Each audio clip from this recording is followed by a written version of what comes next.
Hello everyone, welcome back to my channel. जब से TCS SSC का पेपर बना रही है तब से रीजनिंग का लेवल थोड़ा हाई हो गया है और बच्चे एग्जाम में पैनिक हो जा रहे हैं रीजनिंग के क्वेश्चंस देखकर। जहां रीजनिंग 10 टू 15 मिनट्स में कंप्लीट हो जाती थी, वहीं पे 25-30 मिनट्स रीजनिंग करने में ही निकल जाते हैं और उसके बाद भी स्कोर 30 टू 35 आ रहा है। पहले रीजनिंग का पेपर इतना इजी आता था कि बच्चे इजीली 45 टू 50 स्कोर कर लेते थे। तो हम कैसे अपना स्कोर इम्प्रूव करें, क्या रहेगी रीजनिंग प्रिपेयर करने की एक राइट स्ट्रैटेजी, वो आज हम देखेंगे इस वीडियो में।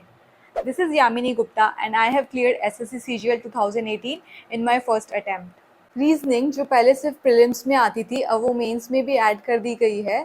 तो हम एक बार एग्ज़ाम का पैटर्न देख लेते हैं और साथ में देखते हैं कि हम एग्ज़ाम में रीजनिंग के लिए कितना टाइम डिवोट कर सकते हैं, जैसे हम बाकी सेक्शंस भी कवर कर सकें। तो अगर मैं प्रीलिम्स की बात करूं तो प्रीलिम्स में आते हैं रीजनिंग के 25 क्वेश्चंस। इसके लिए आपको 18 टू 20 मिनट्स डिवोट करने पड़ेंगे, क्योंकि अब एग्ज़ाम में रीजनिंग का लेवल थोड़ा हाई हो गया है। आपको इसमें पैनिक होने की ज़रूरत नहीं है। 18 टू 20 मिनट्स तो आपको लगेगा ही पेपर सॉल्व करने के लिए। और वहीं मैं अगर मेंस की बात करूं तो मेंस में आएंगे 30 क्वेश्चंस रीजनिंग से, साथ में ही मैथ्स के भी 30 क्वेश्चंस होंगे, ये दोनों सेक्शन 1 में आएंगे। और इसमें रहेगा आपके पास 1 घंटे का टाइम। तो इस 1 घंटे में आपको मैथ्स भी करनी है, रीजनिंग भी करनी है। तो अगर आप रीजनिंग को 20 टू 25 मिनट्स में कवर कर लेते हो तो आप इजीली मैथ्स को भी टाइम दे पाओगे। मैंने लास्ट ईयर के प्रीलिम्स और मेंस की पेपर देख के नोट कर लिया है कि रीजनिंग से किस टॉपिक से कितने क्वेश्चंस आए थे। आप स्क्रीन पे देख सकते हो, जैसे कि फॉर एग्जाम्पल कोडिंग डिकोडिंग से 3 क्वेश्चंस आए थे, ऑड वन आउट से 3 क्वेश्चंस आए थे। सिमिलरली सारे टॉपिक के कितने क्वेश्चंस आए थे प्रीलिम्स और मेंस में यहाँ पे दे रखा है। आप उन टॉपिक्स के हिसाब से प्रिपेयर करो। जो टॉपिक से ज़्यादा क्वेश्चंस आते हैं उनको ज़्यादा अच्छे से प्रिपेयर करो।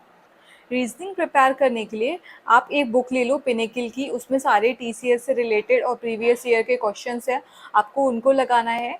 उसमें टॉपिक वाइज क्वेश्चंस दे रखे हैं तो आप टॉपिक वाइज क्वेश्चन लगाओ। बट ऐसा हो सकता है कि एक ही टॉपिक, सपोज आपने सीरीज सॉल्व करना शुरू कर दिया, तो आप आफ्टर 30 सीरीज सॉल्व करने के बाद आप बोर हो जाओ, तो आप स्विच करो, दूसरा टॉपिक से क्वेश्चंस उठाओ। तो सिमिलरली आप एक टॉपिक नहीं, जबकि एक दिन में 3 टू 4 टॉपिक्स कवर कर सकते हो, हर टॉपिक से 10-20 क्वेश्चंस, जितना भी आप सॉल्व कर पाओ। और यही आपको डेली अपने रूटीन में फॉलो करना है।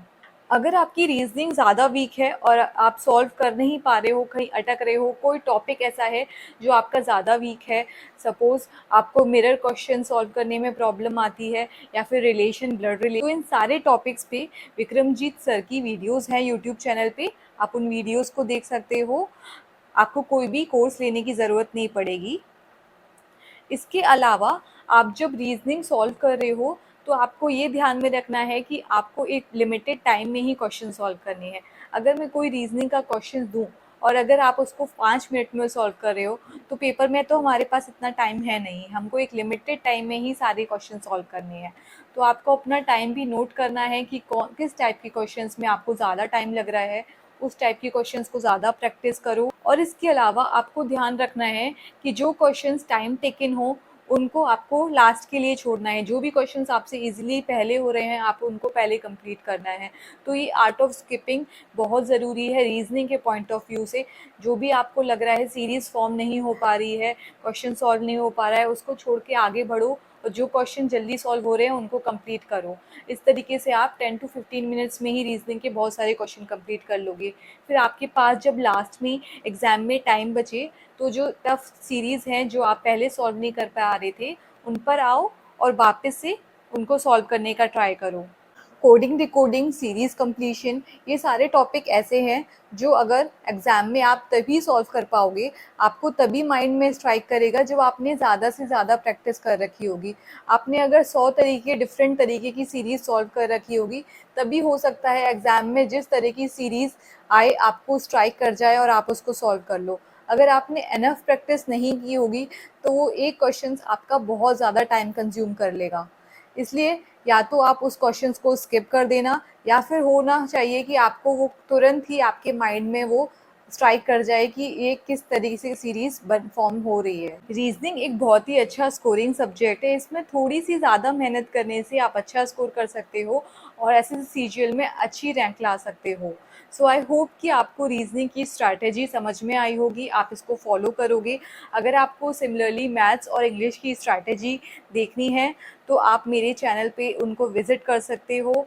All the best for your examination. I hope you score well in the examination and make your parents proud.